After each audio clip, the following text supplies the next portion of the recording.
نہ کوئی نبی، نہ کوئی رسول، نہ کوئی ولی، نہ کوئی انسان پیدا ہوتا ہے مر جاتا ہے، کیسے وہ کہہ سکتا ہے کہ میں نے ہر شاید پتہ ہے؟ تو اللہ ہے جو موت سے پاک ہے، اللہ ہے جو زمانے سے پاک ہے، اللہ ہے جو وقت سے پاک ہے، اللہ ہے جو جگہ سے پاک۔ کمال، حیرت گم ہو جاتی ہے میری جب میں یہ سوچتا ہوں۔ دیکھو نا، آپ سب بیٹھے ہو تو 1.5-2 فٹ سب نے جگہ گھیری ہوئی، ٹھیک، ہم سب نے جگہ گھیری ہے، مسجد کا حال تقریباً ادھر سے سارا بھر گیا ہے۔ میرا اللہ کیا ہے؟ ابتدا بھی کوئی نہیں، انتہا بھی کوئی نہیں، بلندیوں کی انتہا بھی کوئی نہیں اور باطن کی انتہا بھی کوئی نہیں، اس کی کہیں سے کسی جگہ سے پیمائش کوئی نہیں ہو سکتی، اور پھر وہ کہتا ہے میں جگہ کا محتاج نہیں۔ کمان، لا یحویہ مکان، کسی مکان کا میں محتاج نہیں، نہ ہی میں کسی جگہ میں آتا ہوں۔ ہاں، ایک جگہ میں آ جاتا ہوں، وہ ہے میرے بندے کا دل جو گناہوں سے پاک ہو، اس میں آ جاتا، وہ میرا مسکن، وہ میرا گھر۔ اللہ، جو زمین آسمان میں نہ سما سکے، جو ارض و سما میں نہ آ سکے، جو عرش فرش لوح و قلم کرسی میں نہ آ سکے، ایسے سارے دل جو اللہ کی فرما برداری میں جھکا ہوا ہو اور اطاعت میں ہو، کہتا یہ میرا گھر ہے، یہ میرا مسکن ہے، یہ مومن بندی یا بندے کا دل، اس میں رب آ جاتا۔ اس لیے کہتے ہیں کہ مومن کا دل، میرے نبی نے کہا ایک مومن اے بیت اللہ تجھ سے زیادہ قیمتی ہے۔ یہاں اللہ ہے، یہاں اللہ ہے، یہ بیت اللہ سے قیمتی ہے، ایک مسلمان بیت اللہ سے زیادہ قیمتی ہے کہ اس میں اللہ بستا ہے۔ اور پھر جو اللہ سے دل لگا لے، وہ تو فرشتوں سے بھی اوپر چلا جاتا ہے، اس کی پرواز کو جبریل بھی نہیں پکڑ سکتا۔ جس دل میں اللہ سما جائے، اللہ، تو نبی اللہ کو بہت پیارے، اور ہمارے نبی سب سے پیارے، اور بہت ساری باتوں کے ساتھ جو سب سے بڑی بات ہے جس کی وجہ سے نبی بہت پیارے ہیں کہ وہ اللہ کا تعارف کراتے، اللہ کا پیغام سناتے، اللہ کی دعوت دیتے۔ یا ایھا الرسول بلغ ما انزل الیک من ربک، اے میرے رسول اٹھئے اور جو آپ پہ میں نے اتارا ہے میرے بندوں کو پہنچا دیجیے۔ اس وجہ سے نبی اللہ کے محبوب ہیں، اور اس وجہ سے یہ امت اللہ کی محبوب ہے کہ اللہ نے ان کو کریے دولت بخش۔ وَكَذَلِكَ جَعَلْنَاكُمْ أُمَّةً وَسَطًا۔ میں آپ کو سورہ بقرہ کا خلاصہ صرف 2 چیزوں میں بتا دیتا ہوں، ویسے تو بہت سارے مضامین ہیں، لیکن اس کا جو جیسے یہ پلر ہے نا، اس پر یہ پوری بلڈنگ کھڑی ہے، سورہ بقرہ کے 2 پلر ہیں، اس پر ساری سورہ بقرہ 286 آیات ایسے کھڑی ہوئی۔ ایک ہے انی جاعل فی الارض خلیفہ، میں دنیا میں اپنا نائب بھیجنے لگا ہوں۔ آدم علیہ السلام کو نیابت بخشی فرشتوں سے ہٹا کر آدم علیہ السلام، اور یہ ایک پلر، اس وقت میں اس کی نہیں بات کر رہا، دوسرے پلر کی بات کروں۔ دوسرا پلر ہے وَكَذَلِكَ جَعَلْنَاكُمْ أُمَّةً وَسَطًا لِتَكُونُوا شُهَدَاءَ عَلَى النَّاسِ وَيَكُونَ الرَّسُولُ عَلَيْكُمْ شَهِيدًا۔ اللہ اکبر۔ ہزاروں سال سے بنی اسرائیل کے پاس امامت آ رہی تھی، وَجَعَلْنَا مِنْهُمْ أَئِمَّةً يَهْدُونَ بِأَمْرِنَا لَمَّا صَبَرُوا وَكَانُوا بِآيَاتِنَا يُوقِنُونَ۔ بنو اسرائیل کو ہم نے زمین کی امامت بخشی، خلافت بخشی، جب وہ صبر والے تھے، ماننے والے تھے، کہ جب وہ نافرمان ہوئے تو ہم نے اس سے پہلے ان کا قبلہ چھینا۔ فَوَلِّ وَجْهَكَ شَطْرَ الْمَسْجِدِ الْحَرَامِ، سَيَقُولُ السُّفَهَاءُ مِنَ النَّاسِ مَا وَلَّاهُمْ عَنْ قِبْلَتِهِمْ الَّتِي كَانُوا عَلَيْهَا۔ پہلے قبلہ چھینا اور ان کے اعتراض کو بیان کیا۔ یہ پاگل کہتے ہیں کہ یہ قبلہ کیسے تبدیل کر دیا؟ اللہ نے کہا قبلہ اس لیے تبدیل کیا ہے کہ تم سے امامت کو چھین کر امت محمد کو دینے لگا ہوں، تو ان کا قبلہ دے رہا ہوں انہیں، جو میرے نبی کی چاہت تھی کہ میرا قبلہ یہ مسجد اقصی نہ ہو، میرا قبلہ بیت اللہ ہو۔ اس کی ہر وقت چاہت تھی۔ 18 مہینے مدینے میں اسی کی طرف منہ کر کے نمازیں پڑھی تھی، اور ہر وقت آپ ایسے آسمان کو دیکھتے۔ قد نرا تقلب وجهك فی السماء، میں قربان جاؤں، اللہ کیا اللہ اتنے پیار کا اظہار ہے میرے محبوب۔ میں دیکھتا ہوں آپ بار بار آسمان کی طرف نظریں اٹھاتے ہیں کہ میں کب کہوں گا قبلہ بدلو۔ تو پھر آگے اللہ کہتا ہے فَلَنُوَلِّيَنَّكَ قِبْلَةً تَرْضَاهَا، تو میں آپ کا قبلہ بدل کے آپ کو راضی کرتے دکھاؤں گا۔ پھر کہا فَوَلِّ وَجْهَكَ شَطْرَ الْمَسْجِدِ الْحَرَامِ، یہ پچھلے جملے کی ضرورت نہیں تھی۔ قد نرا تقلب وجهك في السماء فول وجهك شطر المسجد الحرام، مطلب پورا ہو گیا۔ ہم آپ کو دیکھتے ہیں آپ کہ آپ نظریں اوپر اٹھتی ہیں، چلیں اب آپ اپنا چہرہ قبلہ بیت اللہ کی طرف کر لیں، لیکن ایک جملے کا اضافہ کر کے آپ کی شان کو عرشوں پر لے گئے۔ ہم آپ کا قبلہ بدل کر آپ کو راضی کریں، اور آپ راضی ہو جائیں، اور رب آکھے آپ کو راضی کر، کیا شان۔ فول وجہ، چلیے منہ، اور آپ کتنے بے قرار تھے۔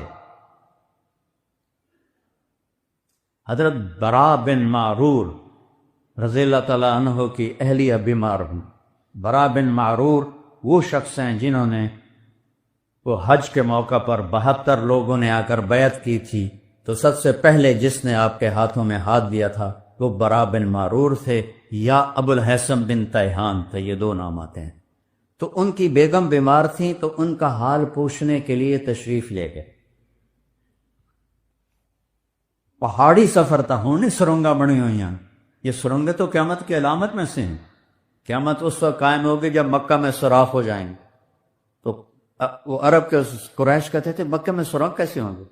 اللہ نے سانو بھی کہا دیتا ہوئے پہ جے تیاریاں آپ لوگ۔ تو پہاڑی رستہ تھا 4-5 کلومیٹر کا، وہ طے کر کے گئے۔ تو برا بن معرور نے کہا یا رسول اللہ کھانا کھائے بغیر آپ کو جانے نہیں دے۔ ہم نے کہا ٹھیک۔ تو انہوں نے بکرا ذبح کیا، پکایا، کھلاتے پلاتے عصر ہو گئے۔ تو کہنے لگے یا رسول اللہ نماز پڑھا دیں۔ ہم کہا چلو۔ اب عصر کی نماز 2 رکعت کے بعد اتحیات میں بیٹھے ہیں، اور عین اس وقت جبریل آ کر کہتا ہے فَوَلِّ وَجْهَكَ شَطْرَ الْمَسْجِدِ الْحَرَامِ، اپنا چہرہ بیت اللہ کی طرف کر لیں۔ یہ بہت بڑا امتحان تھا بھائی، یا پہلے آکھ دیو پھر یا بعد آکھ دیو، یہ وچکارے چاکھن دا کی مطلب؟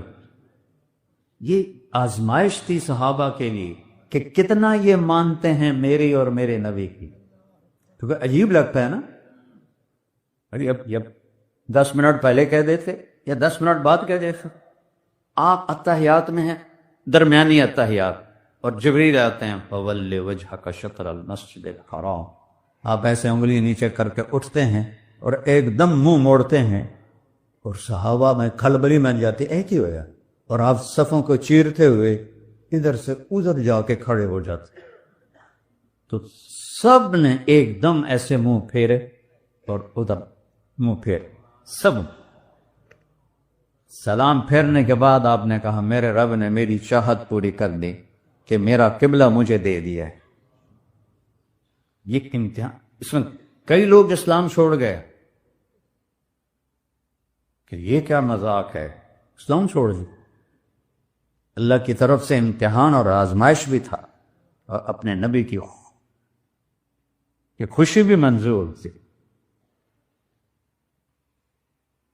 تو قبلہ بدلا، کیا نشانی ہے کہ اب خلافت، امامت، قیادت بنو اسرائیل سے چھین کر امت محمد کو دی جائے. ثم اورثنا الکتاب الذین اصطفینا من عبادنا، پھر ہم نے وارث بنایا کتاب کا ان لوگوں کو جن کو ہم نے چنا. منہم ظالم لنفسہ، اس میں کوئی نافرمان بھی ہیں، ان کے ذمے بھی وراثت ہے. اے وراثت آگے پہنچاؤ، ان کے ذمے بھی. پہلی گل ہی انہوں نے کی تھی، پہلی گل تہجد گزارا دی نہیں کی تھی، جنید بغدادی دی نہیں کی. پہلی بات یہ ان کی جو ہمارے جیسے ہیں.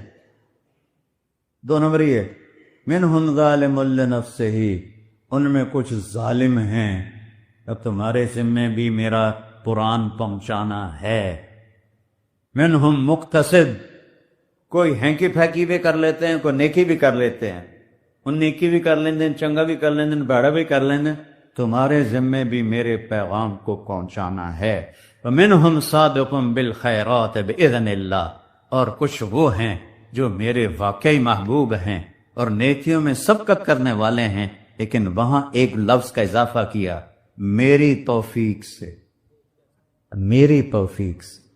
سبحان کا تم سب کے ذمے ہے، اچھے ہو برے ہو جیسے بھی ہو، تمہیں تمہارے ذمے ہے میرا پیغام پہنچانا.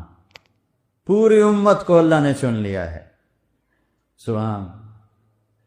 تو اب اللہ نے کہا کذالک جعلناکم امۃ وسطا، ہم نے تمہیں امت وسط بنایا. کیا مطلب؟ وسط کا ایک مطلب ہے درمیان، درمیان کا مطلب ہے اعتدال والے. اعتدال والے. یہ ساری زندگی کے لیے کون تیار؟ یہ میرے رب نے نہیں کہا یہ ساری زندگی والے کھڑے ہو جائیں.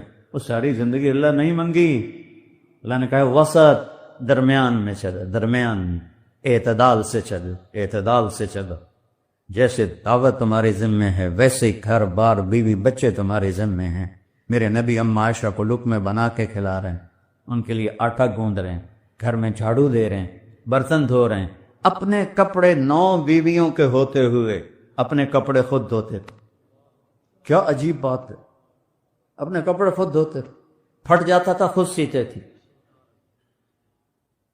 جوتا پھٹ گیا تھا تو اس کو سی رہے تھے. اور حضرت عائشہ چرخہ چلا رہی تھی. گرمی کا زمانہ تھا تو اللہ کے نبی کے ماتھے پر پسینہ، تو اما عائشہ کی نظر پڑی نا، تو وہ پسینہ جو تھا قطرے، اس میں سے نورانی شعائیں نکل رہی تھیں. اور نور میں 7 رنگ ہوتے ہیں، وہ رنگ بکھر رہے تھے. تو اما عائشہ کا چرخہ بند ہو گیا اور وہ ایسے دیکھے جا.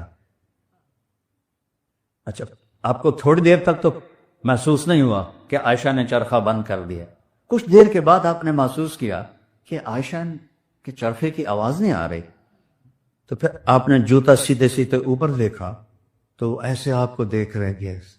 آپ نے کہا عائشہ کیا دیکھ رہی گا؟ تو انہوں نے ایک دم شعر پڑھا، وَإِذَا رَأَيْتُ إِلَىٰ أَسِرَّةِ وَجْهِهِ برکت کا برق العارض المتحلی. میں جب ان کے تفت کو دیکھتی ہوں، تفت ماتھا، میں جب ان کے تفت کو دیکھتی ہوں تو ایسے چمک رہا ہوتا ہے جیسے بجلی، بادل میں چمکنے والی بجلی چمک رہی ہوتی ہے، ایسے ماتھا چمک رہا ہے یا رسول اللہ. اس پر میں آپ کو دیکھ رہی تھی محبت میں. آپ نے کہا عائشہ تو نے تو اس شعر سے مجھے خوش کر، اگر تو نے مجھے خوش کر. تو وسطا، امتن وسطا، ایک مطلب اس کا یہ ہے. دوسرا مطلب ہے امتن واسطہ. واسطہ، واسطہ کیا ہوتا ہے؟ جیسے یہ سپیکر میرے آپ کے درمیان واسطہ ہے، یہ مائک نہ ہو تو یہ دور والے آواز نہیں سن سکتے، یہ میرے آپ کے درمیان واسطہ ہے. تو یہاں دوسرا مطلب یہ ہے سبحان اللہ کہ اے میرے محبوب کی امت، پہلے میرے نبی میرے اور میرے بندوں کے درمیان واسطہ بنتے تھے. قولوا لا الہ الا اللہ، یا قوم اعبدوا اللہ ما لکم من الہ غیرہ الی ہود اخاہم الی عاد اخاہم ہودا یا قوم اعبدوا اللہ ما لکم من الہ غیرہ الی ثمود اخاہم صالحا یا قوم اعبدوا اللہ ما لکم من الہ غیرہ الی مدین اخاہم شعیبا یا قوم اعبدوا اللہ ما لکم من الہ غیرہ۔ پہلے میرے نبی میرے اور میرے بندوں کے درمیان واسطہ بنتے تھے اور انہیں لا الہ الا اللہ کا سبق پڑھاتے تھے، اب نبیوں کو میں نے بند کر دیا ہے، اب تم واسطہ ہو۔ آج جتنے بیٹھے ہوئے چاہے ایک ٹائم دی نمازیں نہیں پڑھتے، یہ بھی تبلیغ کے ذمہ دار ہیں۔ اللہ آکھ رہا ہے، میں نہیں آکھ رہا، اللہ آکھ رہا ہے، اے میرے محبوب کی امت، ہم نے آپ کو امت واسطہ بنایا میرے اور میرے بندوں کے درمیان، تم یہ کام کرو۔ لِتَكُونُوا شُهَدَاءَ عَلَى النَّاسِ، تاکہ تم اللہ کی گواہی دے سکو لوگوں کے سامنے، اور قیامت کے دن گواہی دے سکو کہ یا اللہ ہم نے تیرا پیغام پہنچا دیا۔ تم جا کے گواہی دو کہ اللہ ایک ہے، احد، اکیلا، واحد نہیں، احد، واحد گنتی میں آ جاتا ہے، واحد اثنان ثلاثہ اربع، احد کی گنتی کوئی نہیں ہے، بغیر گنتی کے یہ اکیلا لفظ ہے۔ تو قریش نے کہا تیرے رب کا نسب کیا ہے؟ نسب کی بڑی پہچان ہوتی تھی وہاں، تو اپنے رب کا نسب بتاؤ۔ تو میرے نبی کے بولنے سے پہلے جبریل 70,000 فرشتے لے کر آئے بیت اللہ کے اندر، میرے محبوب انہیں کہیے قل، قرآن میں 332 دفعہ آیا ہے، اور ایسا قل کوئی ایک بھی نہیں ہے جیسا یہ قل آیا ہے۔ ہوا، قل ہوا، اور جس کے بارے میں پوچھ رہے ہو نا، اللہ، اس کا نام ہے اللہ، اور وہ کیسا ہے؟ احد، اکیلا، ایک نہیں، اکیلا، اکیلا۔ یہ پیڑھی بتا رہا ہے اللہ، میری پیڑھی سن لیجیے تو وہ احد ہے۔ میں آپ اپنے نبی کی پیڑھی ضرور سناؤں گا برکت کے لیے، کہ عربوں میں یہ دستور تھا، لیکن صرف ہمارے نبی ہیں جن کی پیڑھی آدم تک ہے، باقی کسی کی کوئی نہیں ہے۔ محمد بن عبداللہ بن عبد المطلب بن ہاشم بن عبد مناف بن قصی بن کلاب بن مرہ بن کعب بن لغی بن غالب بن فہر بن مالک بن نضر بن کنانہ بن خزیمہ بن مدرکہ بن الیاس بن مضر بن نزار بن معد بن عدنان بن اود بن حمیسہ بن سلامان بن عوس بن بود بن قموال بن ابی بن عوام بن ناشد بن حذا بن بلداس بن یدلاف بن طابق بن جاہم بن ناحش بن ماخی بن عیفی بن عبقر بن عبید بن الدعاء بن حمدان بن سنبر بن یثربی بن یحزن بن یلحن بن ارعوا بن عیدی بن ذیشان بن عیسر بن اقناد بن ایہام بن مقصر بن ناحس بن زارع بن سمی بن مزی بن حول بن حرام بن قیدار بن اسماعیل بن ابراہیم بن آذر بن ناحور بن سرول بن رعو بن فائد بن عابر بن ارفقشاد بن سام بن نوح بن لامک بن متوشال بن اندریس بن یرد بن ملحل ایل بن کینان بن آنوش بن شیس بن آدم علیہ السلام۔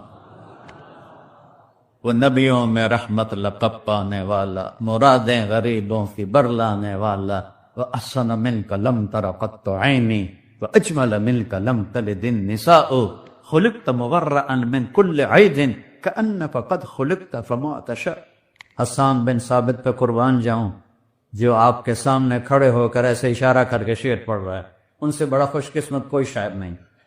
اللہ کا نبی ان کے لیے ممبر بچھاتے تھے، کسی ابو بکر کے لیے ممبر نہیں بچھایا، عمر عثمان علی کے لیے نہیں بچھایا، حسان کے لیے ممبر بچھاتے، کہتے بیٹھو اور اب اپنے نبی کی تعریف کرو۔ پھر وہ آپ کو اشارہ کر کے کہتے تھے وَأَحْسَنَ مِنْ، آپ جیسے حسن والا میری آنکھ نے نہیں دیکھا، آپ جیسے عالی نسل